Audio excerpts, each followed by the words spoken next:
Welcome to Fasting Space. Today we are treading lightly. When I think of treading lightly, it takes me out into the wilderness, to a national park, going hiking, some sort of beautiful place in nature. So we don't want to disturb this.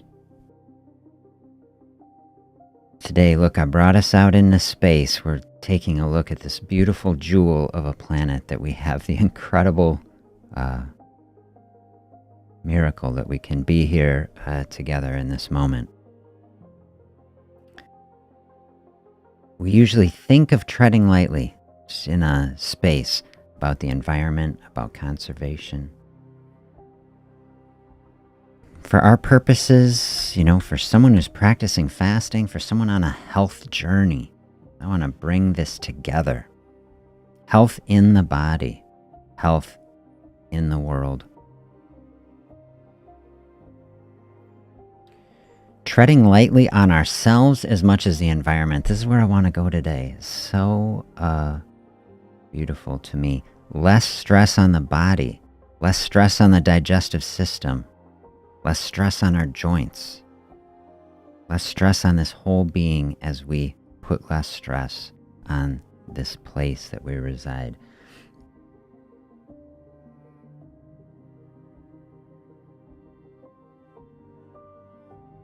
I say a health journey, it isn't just about us. We don't have to just make it about us, and we can expand our vision, can help us take powerful steps forward in health that are helping us to gain insight and perspective and motivation and encouragement. And this is what I want this session to be for you, a great encouragement. One of the big focuses that I have on the channel, I talk a lot about a way of being in the world. That we are creating an experience for ourselves, and really we want to become a type of artist, a weight loss artist, a health artist, creating a beautiful expression of health in the world. And one of the ways I look at that a lot, we did this session yesterday, how do we relate to our environment? We look at our microenvironment just in the house. Can we develop dysfunctional relationships and ways of being with certain rooms, certain things, the kitchen, the couch, certain things. So we want to shape that environment so that health can flourish. Okay, now we're taking another step out more broadly and saying, okay, if the environment of our house is shaping our environment, look more broadly at this earth that we are a part of. And how do we relate to it? And how is that relationship shaping our health? I believe that if there is such a thing as an optimal way of being in the world, that it's going to be optimal across all domains. It's going to be optimal for our personal health, for the health of both individual people and for human society, and then, for more broadly, for the earth itself and for all life on earth. I just have such a compassion for it, and I think that more broadly we should as people, Right now I think we are very far away, and this is myself included, very far away from an optimal, sustainable, thoughtful existence here on the earth. And I'm going to share some information today that I have been personally researching that I think is very fascinating in that regard. Just food for thought. That's the thing. A fasting space, we're taking a break from food in the body, right? Have some water, have a coffee or tea, settle in a space, give the body some space. How about instead of the actual food, we'll have food for thought today. I'll try to dish it up for you.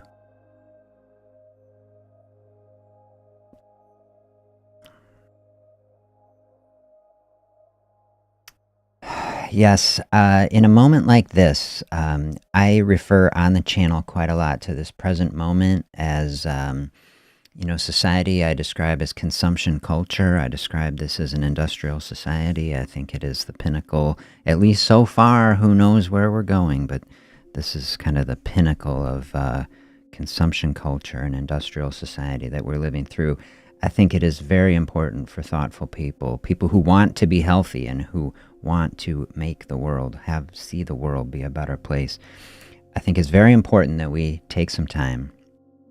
How about like this morning? We got a few moments here starting our day. Let's center our day in some thinking, very deep as tiny brains can take us, right? How do we have a thoughtful existence here that is bringing health to ourselves, but then setting the template? This is the thing I was thinking about last night too. Setting the template for future generations too. How do we have healthy people here, healthy kids, so that, we've been through a health experience. We were talking the other day about how, so many things just kind of happened. I mean, World War II happened. The United States was transformed into an industrial powerhouse, and then that machine did not stop. And all the industry of war was turned into this incredible production machine. I'm going to show you some graphs that just show that. And it's like nobody knew. Like, it was just incredible abundance. And people like, look at this, and wealth and the giant houses and cars and like all this stuff happened. And it was like people had no context. It was just like a miracle. You think of the joy that people experience. The war is over, and then the experience, and all of a sudden, I think has taken a couple generations. Like, you look back and you say like, whoa, I get to these graphs and just kind of show you. And now we can be more thoughtful, I think, is the way that we're living and the experience that we're having in health and everything. Is this the way we want it to be in the future? Or can we think deeply and go in a different direction? I say that fasting, amazingly, can show us a pattern and a way of being that is so much more grounded and integrated into this beautiful place, and healthy, sustainable, so that we can have human flourishing across so many different domains. This is what we want.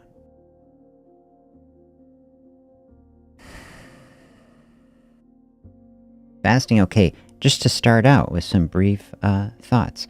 Fasting helps us consume less. When we look at industrial culture, we look at consumption society, we say just the amount of consumption can be overwhelming. And on a very, first level thing, it's like we're just taking some time to conscientiously consume less. And on the first level, we say this is good for the body. And maybe this is enough for us to focus on. We say, look, it's like the world is turning. We don't have to put the weight of the world on our shoulders. And I really don't want anyone to feel that way. Right? We can take care of ourselves first is the perfect thing to do. Opening up some fasting space, burn through some energy in the body, an incredible thing to do to bring health to the body. But then we start to widen our perspective and we say, oh, look at all the other things that it is doing. Less consumption for ourselves, good for the body. All of a sudden we're taking a break from putting a demand on the earth, and the consumption might mean over time less trips to a store, less gasoline, less dishes means less detergent, less plastic bottles, so much less plastic in general. This is what is crazy. Less packaging, fewer wrappers, and then less food waste. If we start to get more efficient. I was thinking about our discussion, was it just yesterday, about the metabolism and how the metabolism is dynamic. And we think there are these scenarios in which we can help the metabolism increase. Something I would love for people to be able to do. Say, oh, like we're having more energy, we're burning more, okay? But then let's look at the other side of it. There are scenarios where the metabolism can calm down to some degree. One of those places where people get stuck is in classic dieting cycles of calorie restriction without fasting can lead us in a space where the metabolism can be slowed, can really get us in a negative spiral. Fasting can help us unlock that. For a period, and we are talking about in a longer fasting, which is not simple fasting, it's like the metabolism kind of can slow again. From a certain perspective, though, you see, using less, taking less energy, is not all bad when you start to think about it, if we have a really big and thoughtful perspective about it.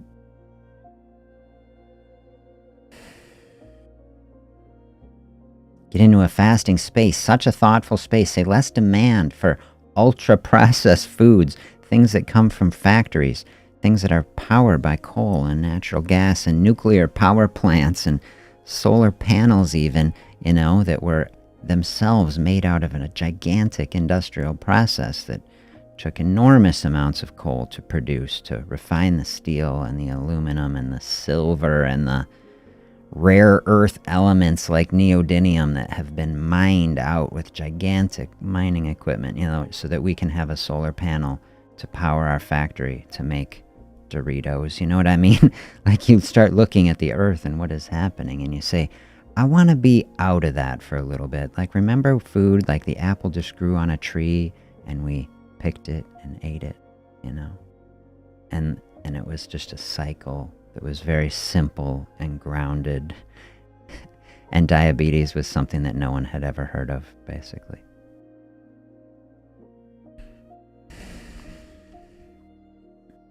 Every calorie that we consume out of this current industrial system, you just have to see farming using about 30% of all energy on this planet, to run all the tractors in its current form. And when we take a break from that, all the transportation to get it, all of the refrigeration along the way for everything, we start to say, look, I'm a powerful being. I've got energy and resources here. And say, I'm part of this planet too, And it's like, why not give this beautiful system a break a little bit? I've got this for a little bit, like just a little bit, It's like, we are dependent on food, absolutely. I want people having a beautiful, healthy relationship with food, and that especially means eating the most nourishing, healthy foods that come from the earth in a natural way. And what so much of that is actually, eating locally, eating the highest quality things that actually are not produced in any way, and that were transported the least amount of space. See, this is the thing, the optimal diet, it's optimal for people, getting us the freshest, most healthy nutrition. It's also putting the less demands on the entire system. Say, skip the food industrial complex for a little bit. Make things a little bit simpler. That's why I say simple fasting. Try to make everything in our life, I want fasting to simplify things. Our eating should be as simple as possible, I say. And when we do this, okay, we open up that space. We're taking burdens off many places. You see, burdens off the energy consumption, burden off of the body. And this is what's incredible. Like, you don't just fast and then experience some kind of deprivation. You fast, and the body says, opportunity. This is what the body sees. Fasting space is a resting space in the body. The body says, we need some of this, right? The body has plans for fasting space. It runs a process called autophagy, which is literally self-eating in the meaning of it. Instead of eating something externally, so we're just going to use this energy that we have within us for a while. And when the body triggers that, I was reading a medical study on it the other day. Medical words are so funny. There's using this word pleiotropic. Many effects, okay? These have the fasting signal in the body has many effects that it brings to the body. In that space, activating DNA repair enzymes. So you see, this is something the body really wants to be doing. It's going into maintenance mode. It's taking care of itself. It's cleansing the cells. Say, are there mutations that are happening in the DNA that we can fix and see? Okay, here's a chance to take a break from all the work. Focus on some things that are helping the body. And one of those things is autophagy, which if we're trying to build a bridge and see between, the environment and our health, they say, well, if we start thinking about, environmental things, you get into recycling. You say, well, who isn't in favor of recycling? It's like the body has recycling programs. Autophagy is like the most incredible recycling program on the planet. It is like completely efficient biological recycling.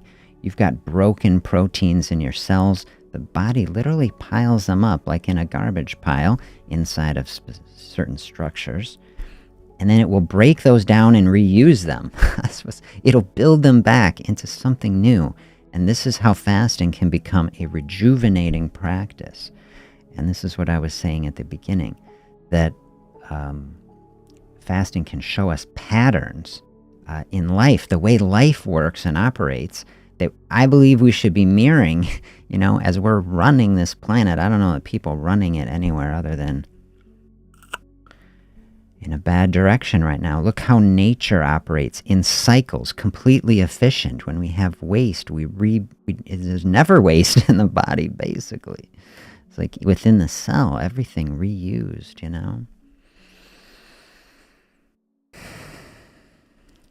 Some waste, okay, in the cycle. We say it's just part of a whole cycle. Everything 100% biodegradable forms back into trees that make the apples that form the thing. A complete circuit. When we look at things in a holistic thing, we see in nature there's no waste.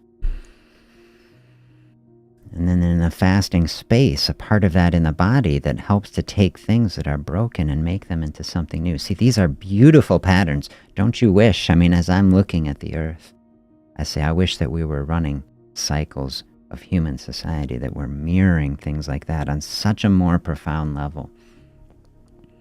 Fasting showing us the way for something beautiful like that.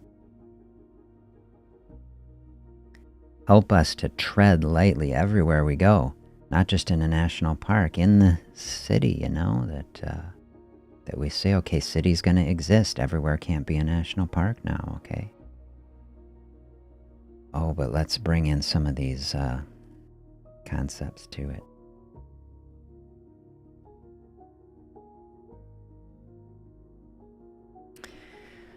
A big thing that I've tried to share on the channel is about inflammation, and that a fasting space is actually anti-inflammatory in the body, and that can manifest in many ways, because any tissue or organ or thing in the body can develop inflammation, and that inflammation actually becomes the root of most chronic diseases. And so if we want to have healing in the body, in many ways, healing involves getting inflammation out of the body. The thing I was thinking about yesterday as I was looking at this, like inflammation, I say you can think of it kind of like internal pollution. We are trying to look at this mirror between body and planet. We say, well, in planet, we got a lot of pollution going on. We got a lot of garbage. Like, have you driven by a big city lately? And on your way in, do you see like the garbage mountains that are like a building? I drove down to St. Louis a couple weeks ago, and coming into St. Louis from the north, I was like, man, like this garbage mountain is it's bigger than the arch almost. It feels like. Oh man. And we got, everywhere you go, we got that now, piling it all up. We got these in Madison, and it's everywhere you go. When you start looking for it,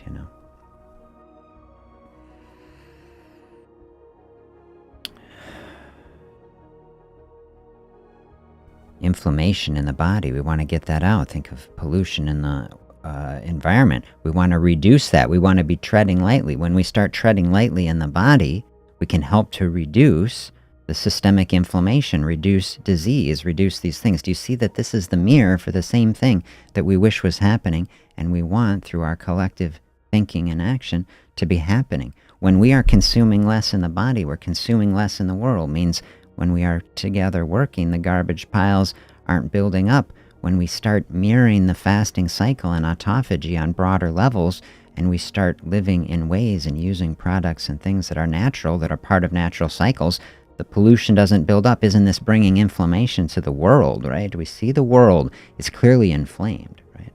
It's a lot of inflammation because we're not living in optimal ways. So we want to mirror these things, body and society, to bring health to everywhere, because of course they cycle back around. And this is the thing I want people to see. It's very easy to say, it's like, well, I only care about myself. I don't really care about this, okay. But we're part of it, and really we're the same thing, I think.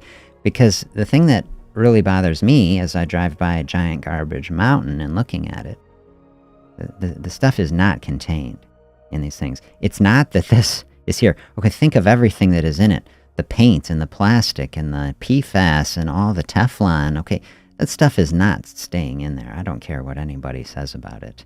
These things are getting broken down and rained on and dissolved, and it's everywhere. I mean, it is everywhere. When you look at the PFAS and the microplastic, they find it in Antarctic ice. Okay, it's like this whole system. This is like one cell. Like if we think our body, this is like we're floating out in space. This whole planet is like one cell, and it's all, everything that is happening here is happening together in it. And we try to compartmentalize it. We think we can make all this stuff and put it on a pile somewhere, and it just disappears, but it doesn't. Okay. This is like what happens in the body, especially emotionally. Another thing that I love to talk about in the channel, just to get into the emotional space of health in our body, that we have trauma and we have difficulty. That's inflammation that is coming either internally or externally, and we like to bury that. It's like our garbage piles, right? We bury that stuff and we think it's gone, but then it's not gone, and it stays, and then it can leak out into the rest of our being. Do you see the parallels between nature and the world and our body? And if we really want to deal with things, we can't just pile things up into piles and pretend that these problems don't exist. This is what we can see, that that's not working in the world. We can see that it's not working in the body. We need to deal with the root level of problems. We need to give space, both emotionally and physically. The body has immense healing potential, both in our mind, our spirit, and our body. But it takes space to do it. It takes physical space to open up the pathways to burn energy and run these autophagy processes. It takes emotional space to process trauma and difficulty. It takes space in the world for us to stop consuming things and get out of cycles. So much of what we're trying to do in a space like this, do some deep thinking so that we can break out of cycles. Don't just sit in a space of habits that perpetuate themselves. But think deeply and make changes. This is what I want to help people do in a fasting space. Make profound changes that just change your life. I want people to be able to change their life. If you say, metabolically, I haven't been well. I don't like the way the body is functioning. I want healing to come into this situation. Fasting space offers some potential for that to happen as you thoughtfully and gently sink into it. Okay. So here I want to help us put some things into perspective, okay? These are some things, little pieces of information that I have come across over the last week. I've been kind of thinking about this topic over the week and putting it together.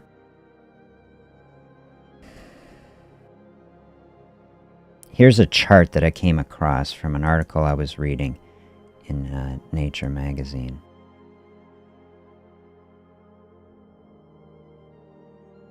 Some things here that are not treading lightly to help us really think about it, okay? This is total mass of human-made objects, which include buildings, cars, roads. And this scale, look what we're seeing down here, from 1900 until 2030 down on the corner.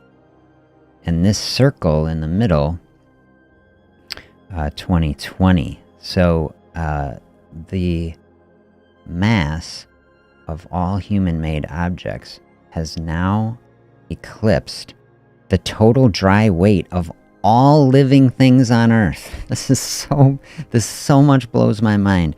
And if we look down on the scale down here, look at 1940, like we were saying, World War II happened on this planet. Look before World War II is like nothing on this chart. And then the war happened, the industrial machine was built, the modern era was launched, and we are on a parabolic curve that has, and we did the hidden history of obesity talk. That curve was going on before the war, but this is the thing about a geometric process. It's blowing out here. And life from just 2 generations ago is completely different as far as the planet is concerned. This situation is so novel and crazy. And look where we are now on the right hand of this curve. That between, we hit this point where the weight of all human created objects is greater than the entire living thing. Every fish, every whale, every elephant, every dog, okay? I mean, just everything. And then between these middle lines, the solid green line is the wet weight, like the actual living weight of the stuff, like if you don't dry it out. And so that's 2 things. And they say we're going to hit that somewhere in the 2030s. It's not going to take long. All the plastic, all the steel, all the concrete. Look, half this thing is the concrete. All the roads and the buildings and the things. Like we are having a completely different existence. This is the thing. People say, it's kind of like a cynical thing. People say, oh, it's different this time, but like it never is. But like, it just is. Like, this is a completely radical situation. How does this chart hit you? What do you think of it? I just stare at it and I'm like, this is really something to think about. And this is the type of thing, for me, that makes me just really think deeply. What does it mean to be a human being alive in the planet now when this is happening?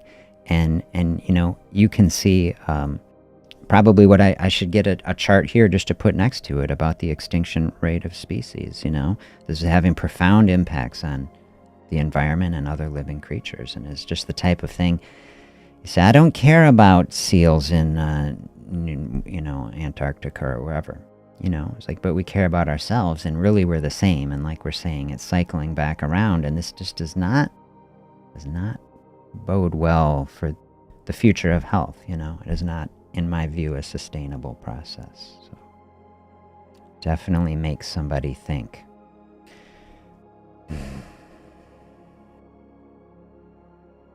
Here's a stat that I think was in this paper.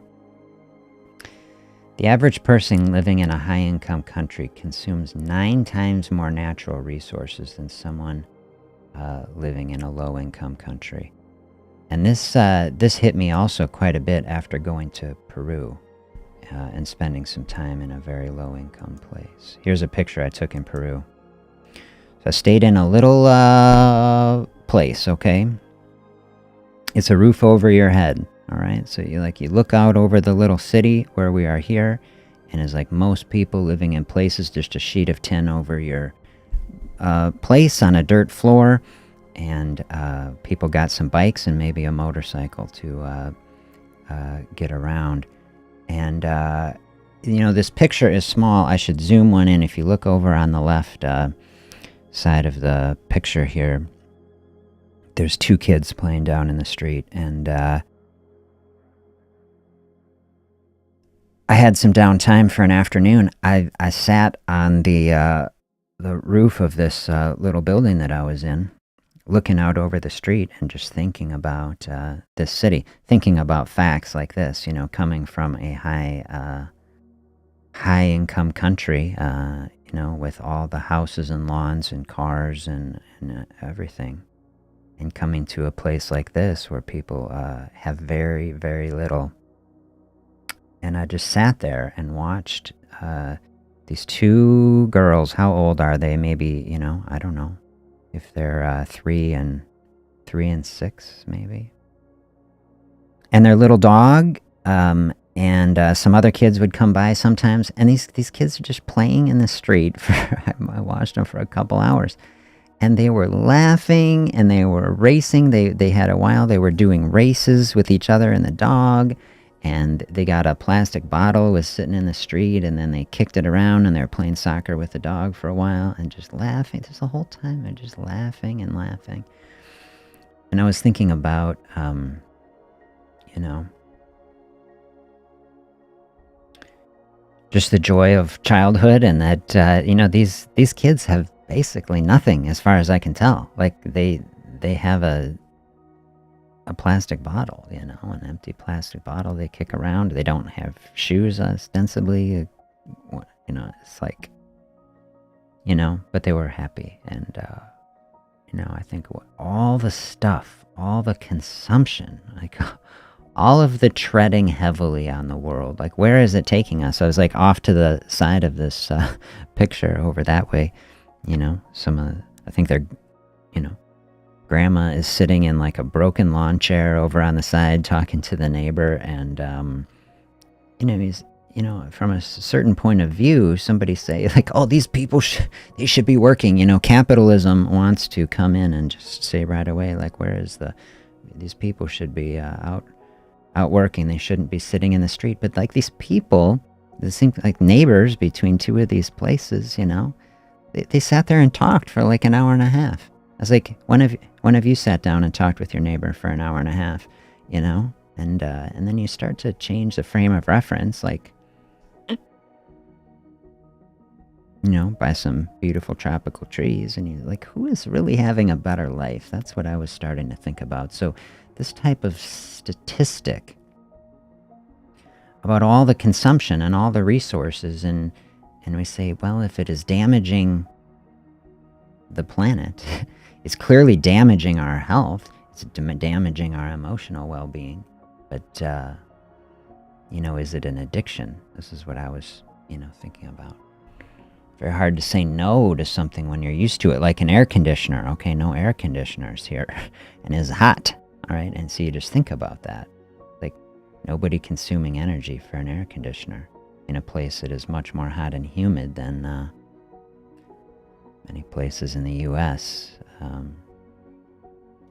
don't know. I saw a chart once. It was an epidemiological survey of global happiness, and it was inversely correlated with economic status, actually. Many of the happiest places in the world, actually, people very poor. It's amazing. Okay, that was a stat from Peru. Let's look back at the Earth. I wanted to look back at the Earth for this stat. How are you doing with this? How are you doing? Like I said, food for thought. These are foods for thought on consumption and treading lightly. Modern agricultural practices currently using 38% of Earth's total land surface. As we look at the Earth rotate by.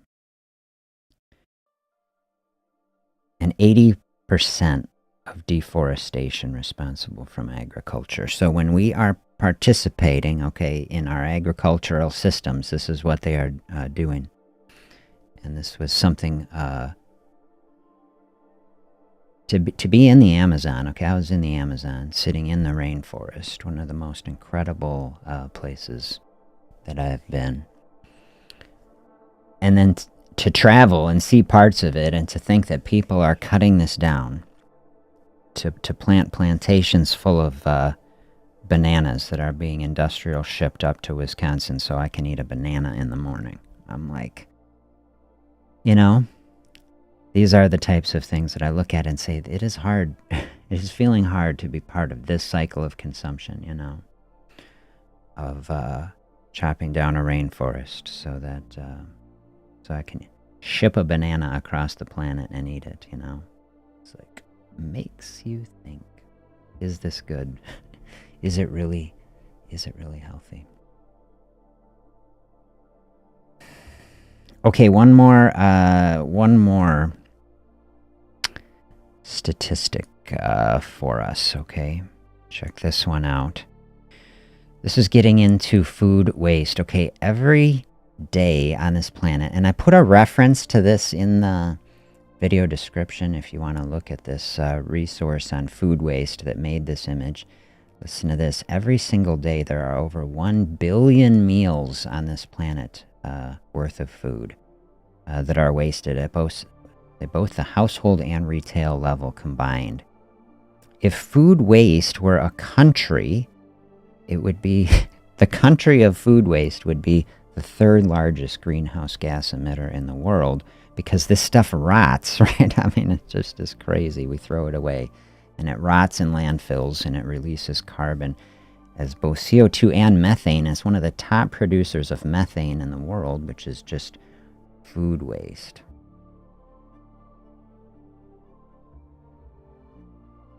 Here's the image.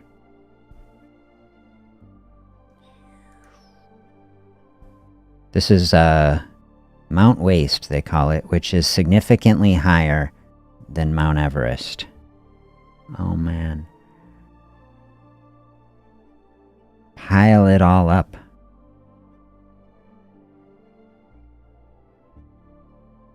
Here's the Burj Khalifa building down in the corner. You just think about this pile. So think how much energy went in. All the tractors, all the transportation, all the factories, all the energy that went into make it, and then the waste in and of itself is so damaging and sad, and especially in a world where some people don't have enough to eat. This is what I'm saying when we look at fasting and we look at autophagy and the way the cell runs things. Natural systems would never do this. Natural systems don't do that. Natural systems recycle all the waste and put it into a good purpose. And you say ultimately food waste is going to end up back as dirt, okay? But that whole process, pretty unnatural to get there, okay? So what a situation, what a situation. This is some food for thought. When we think of treading lightly, this is the type of thing I think of. So I say what we have now in the face of that. I hope that isn't too heavy for anybody. I mean, it's heavy stuff. I think it is, but it's honest and it's real. And, you know, when we're sinking into our own health, you know, I'm looking for ways personally. How do I help us open our minds, expand our thinking into ways that can give us a perspective? It gets us out of our own head for a while. Do you ever feel like that? Stuck in your own head? Okay, I was like, how do I change these habits? How do I do these things? Okay, thinking like this, at least for me, is a way to kind of break out of my own little self for a little bit. Think bigger, you know? Think in a way that can help us expand into something more broad.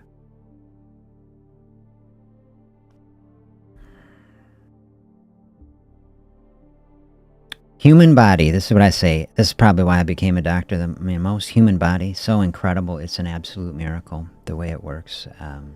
The efficiency of it, I think, in this sort of space, I'm just completely amazed. The efficiency of the human body, nothing wasted. The autophagy effect, the most underappreciated, probably force on this planet, the ability of the human system to survive and thrive and get every single conceivable scrap of utility out of literally every atomic particle that comes into it. Like the body will not waste a single molecule that it can help to avoid. Isn't that incredible? It's just incredible. And when you think, okay, we are human beings, okay, of Earth, right? If some intergalactic traveler were to come and say, who are these conscious beings? They say, we are human beings of Earth. You know what I mean? And you look at the systems, like, what are we? We are a radically efficient, you know, system that can tread lightly on this planet. And for hundreds of thousands of years, millennia upon millennia, what it meant to be a human being was completely symbiotic with this place. And now it is not. And I think that should really shape how we think and act as we move forward. Let's let autophagy be our guide. Let's start to build systems, and it start with ourselves. Don't get overwhelmed about bigger things. You don't literally have to put the weight of the entire world on your shoulders. Okay, please don't do it. But just say, hey, my way of being. What we want is lightness. See, we can take something like this and make it heavy. But what we want is lightness. We want to take the gravity of some of these situations and realize the answer to them actually is lightness and openness. By opening up our own life, by taking the pressure off, by treading more lightly in our own life, which is the one simple thing, and take it all out of the future and don't worry about the past. The only thing that exists right now, this one human day that we have before us, this moment is all we can do, and that's enough for us to do. Tread more lightly on the earth in this day to the best that we can, and then we will learn from it and grow. And we will try again tomorrow, and we will do the very best we can. I want to share this quote with you to start to wrap up our time. This is from John Muir. When we try to pick out anything by itself, we find it hitched to everything else in the universe. Everything is connected. We are connected in here, in this space, and that can give us actually great comfort. We are part of this, and we are here, and we can use all of our conscious ability to bring health, first to ourselves, and then radiate that out to our families, our communities, and ultimately much more broadly. Our health is not isolated, okay? When we change our internal environment, this has real effects.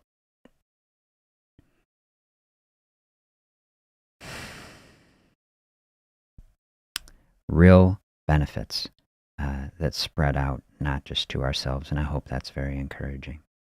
When we bring healing here, okay, into the body, that healing is actually, it's happening everywhere.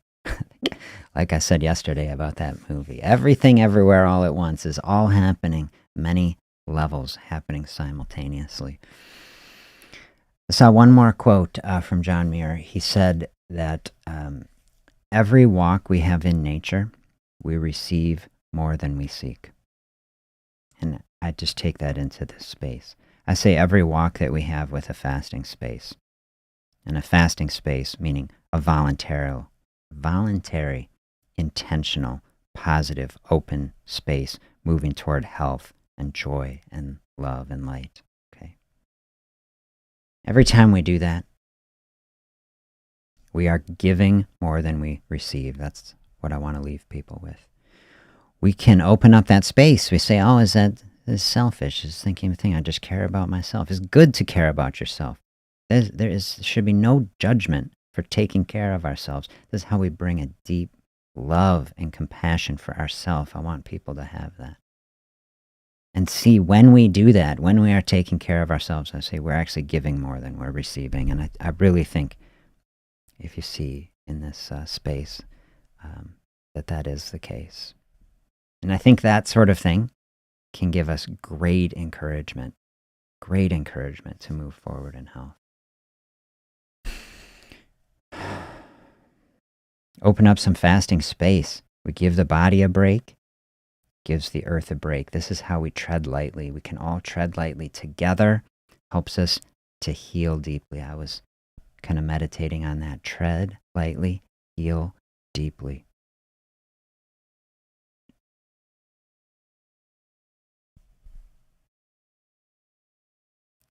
Have a beautiful day. I will look forward to connecting with you here soon. Please do some deep thinking and reflecting on this. I would love to hear your thoughts and reflections. Please throw them in the comments to this video. I would love to have an ongoing conversation about it. I really would. So don't be shy. Throw your thoughts, including if you don't like it. If you say, I don't like these thoughts, make a counter argument. And if you like them, I would love to hear it. And if you have other ideas, would love to hear it. Thank you for sharing this space with me.